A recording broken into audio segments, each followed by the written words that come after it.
আমার আজকের রেসিপি বাদশাহী পনির। যে কোনো ছুটির দিন বা ছোটোখাটো উৎসব অনুষ্ঠানেও এই রেসিপিটা বানিয়ে ফেলতে পারেন।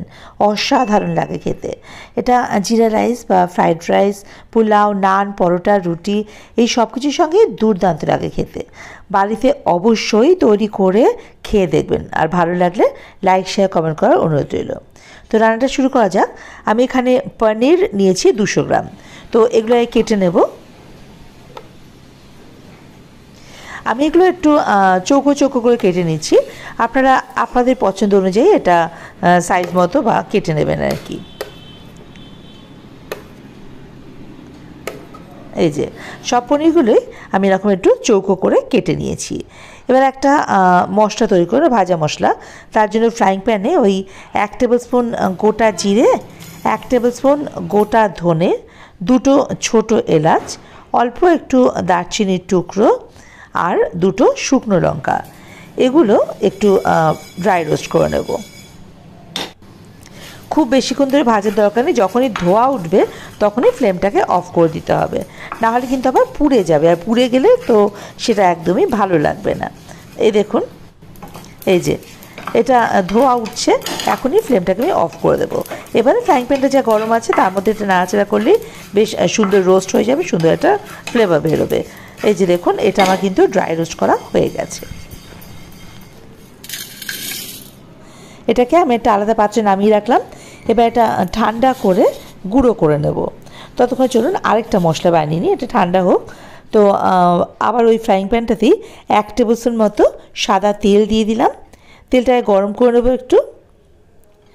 তেল গরম হয়ে গেলে এতে দিয়ে দেবো পেঁয়াজ কুচি। আমি এখানে 2টো মাঝারি সাইজের পেঁয়াজ কুচি দিয়েছি। খুব মিহি করে কুচানোর দরকার নেই, জাস্ট রাফলি চপ হলেও চলবে। তো এবার এটাকে একটুখানি ভাজা ভাজা, মানে জাস্ট কালারটা চেঞ্জ হবে, এভাবে নাড়াচাড়া করে নেব। দেখুন একটু স্বচ্ছ হয়ে এসছে পেঁয়াজগুলো। এবার একটু জায়গা করে এখানে দিয়ে দেবো রসুন। আমি এখানে 6 কোয়া রসুন দিয়েছি। রসুনগুলো একটু বড় কোয়া নিয়েছি। আর আদা দিয়ে দিয়েছি 1 ইঞ্চি। এবারে সব কিছু একসঙ্গে আবারও একটুখানি ভাজা ভাজা করে নেব, ওই মিনিট খানেক ধরে। এবার এর মধ্যে দিয়ে দেবো কাজু বাদাম। আমি এখানে 25 গ্রাম কাজু দিয়েছি, আর দিলাম 15 গ্রাম চারমগজ। এবারে সমস্ত কিছু একসঙ্গে একটু ভালো করে ভাজা ভাজা করে নেব, জাস্ট হালকা একটা ব্রাউন কালার ধরবে। এই যে দেখুন, এটা কিন্তু ভাজা হয়ে গেছে, হালকা একটা কালার ধরেছে। এবারে এর মধ্যে দিয়ে দেবো অল্প একটু জল, খুব বেশি জল দেব না। মিনিট 2 এটাকে একটুখানি ফুটিয়ে নেব, যাতে করে এই পেঁয়াজ, রসুন, আদা বা কাজু, চারমগজ যেগুলো একটু নরম হয়ে যায়। আর জলটা এমন পরিমাণে দিতে হবে যাতে করে নরমও হয়ে যায়, আবার জলটা একটু শুকিয়ে আসে। এই যে দেখুন, হালকা একটু জল রয়েছে জাস্ট। আর আলাদা করে জল দিয়ে এটাকে বাটতে হবে না।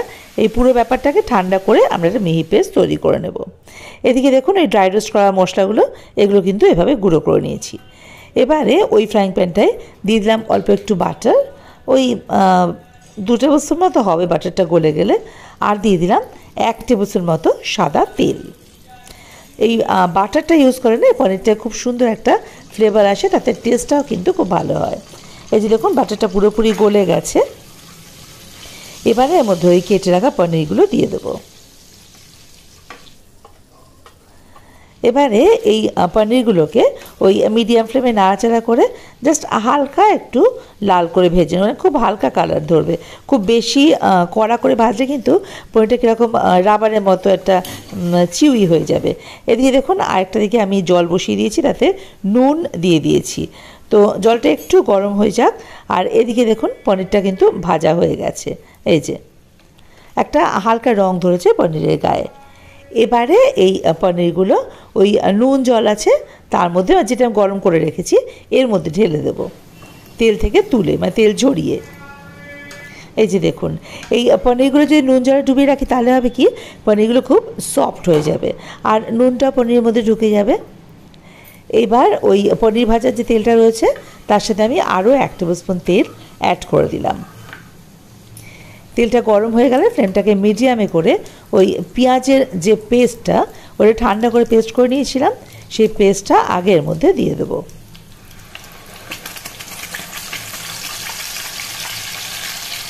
এবারে পেঁয়াজি পেস্টটা যে বাটির মধ্যে রেখেছিলাম তাতে আরও কিছুটা মশলা লেগেছিলো বলে তাতে অল্প একটু জল দিয়ে মশলাটা গুলে নিয়ে সেটা এর মধ্যে দিয়ে দিলাম।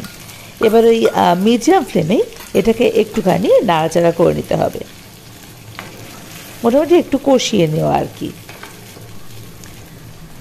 দেখুন হালকা করে একটু তেল বেরোতে শুরু করেছে বাস দিয়ে।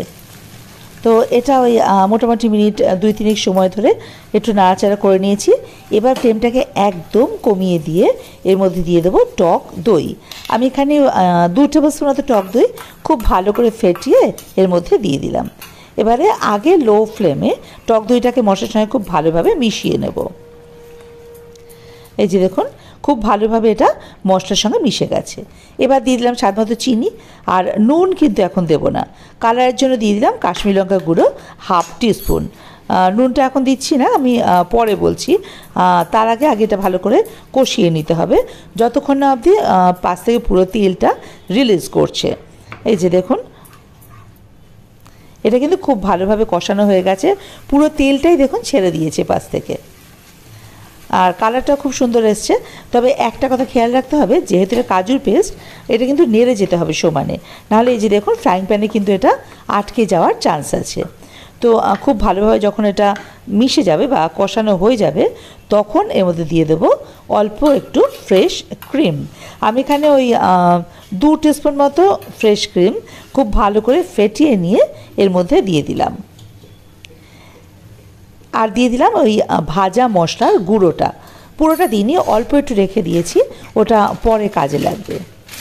এবারে এটাকে কসুরি মেথি একটুখানি দিয়ে দিতে হবে, ওই 1 টিস্পুন মতো কসুরি মেথি।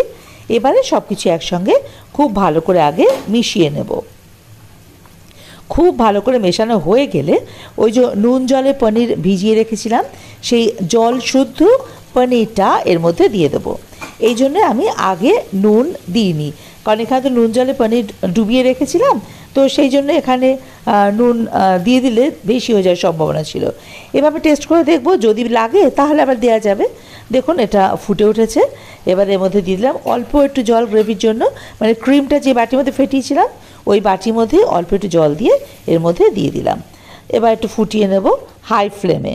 যে দেখুন ভালোভাবে ফুটতে শুরু করে দিয়েছে, ওই মিনিট খানেক মতো। আর গ্রেভিটাও দেখছেন তো।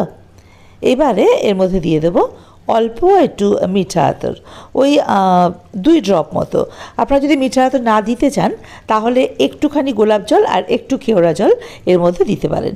দিয়ে দিলাম সেই বাকি ভাজা মশলার গুঁড়োটা, মানে বাদশাহী তো মিঠা আতরটা দিলে কিন্তু বেশ ভালো লাগে। এবারে দিয়ে দিলাম অল্প একটু ধনেপাতা কুচি। এবার ফ্লেমটাকে অফ করে ঢাকা দিয়ে স্ট্যান্ডিং টাইমে রেখে দিলাম ওই মিনিট 2 পর ঢাকাটা খুলে নিলাম। দেখুন রেডি আমাদের বাদশাহী পনির। কি দুর্দান্ত হয়েছে না দেখতে, খেতেও অপূর্ব হয় এটা, আর হবে নাই বা কেন। উপকরণগুলো তো সব কটা বেশ ভালো ভালো। আর তবে একটা জিনিস খেয়াল রাখতে হবে, প্রত্যেকটা উপকরণের পরিমাপগুলো যেন সঠিক হয়, আর আরেকটা কথা যে কষানোটা যেন খুব ভালো হয়। এই যে দেখুন গ্রেভিটা বুঝতে পারছেন তো, এটা কিন্তু দুর্দান্ত লাগে খেতে। এই দেখুন। তো এবার এটা একটা সার্ভিং বোলে নামিয়ে নেব। বাড়িতে অবশ্যই কিন্তু এই পনিরের রেসিপিটা একবার ট্রাই করে দেখবেন। ওই যে আগেই বললাম এটা কিন্তু দুর্দান্ত হয় খেতে, ওই কোনো হোটেল রেস্টুরেন্ট থেকে কোনো অংশে কম নয়, বরঞ্চ বেশ ভালো লাগে খেতে। আর বাড়িতে নিজের হাতে বানিয়ে খেলে না বা খাওয়ালে সবাইকে, তার কিন্তু মজাটাই আলাদা। তো যাই হোক, আপনাদের কেমন লাগলো রেসিপিটা সেটা কিন্তু আমাকে কমেন্ট বক্সে জানাতে ভুলবেন না।